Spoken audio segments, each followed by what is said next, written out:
Okay, let's do another session deconstruction like we did before. This is another track of mine that I thought we'd just take a look at. Not that I'm like have such a big ego that I insist on only showing you my own tracks, but these are sessions that I happen to have laying around. So let's just hear a little bit of it and then we'll walk through it.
Okay, that's enough of that. You can hear the whole track and a bunch of other tracks of mine if you search for me on like iTunes or Spotify or Amazon or whatever. I'm there. So let's take a look at what's happening here. We have at the top here, we have a kick again. And we saw this in the last track, didn't we? You know, that's a habit I've gotten into of just putting a kick like all the way through a track on the top track while I'm writing. I put it all the way through and then I take it out at times where I don't want it. But when I was working on this particular project, like all of these songs that we're looking at right now, I was trying to write in this certain style of which there's often a kick just happening on every downbeat. So I just put one in there right away. It's also useful for side chaining, which is something we'll talk about soon. In the second track, I have this piano thing, just this repeating note.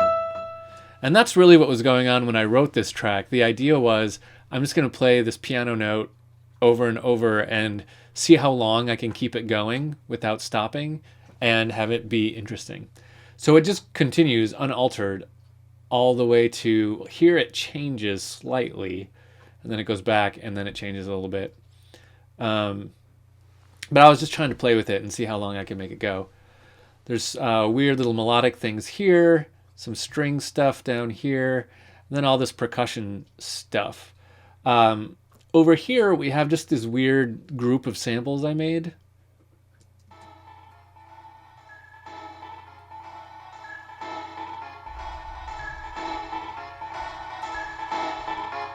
So you can hear those are slowly getting louder, right? So there's probably some automation on it. Let's look.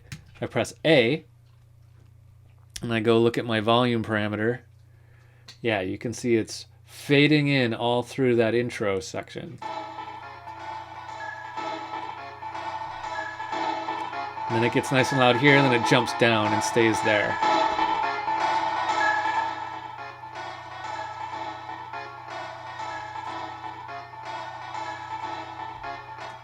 right? Also here, this little swoosh, I call these a swoosh, not a technical term.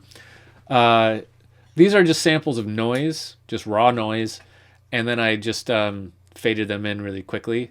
We can hear those by themselves.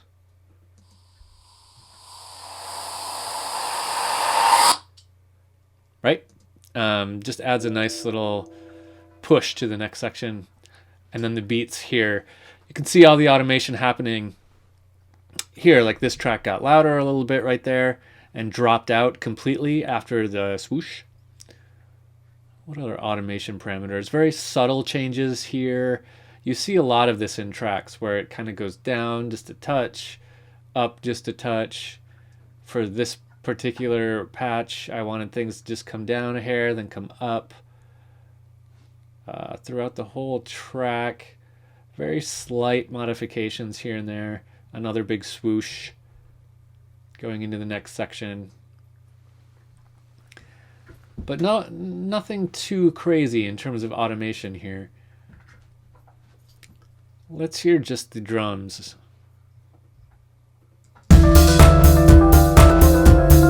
Oops. I clicked the record button rather than the solo button. So I have 3 drum loops happening here. This is one. This is another one.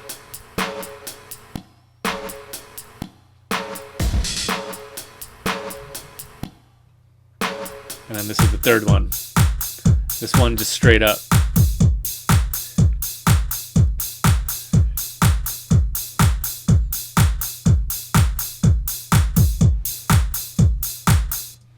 So those 3 put together make kind of a nice dense groove, which is the kind of stuff that I like.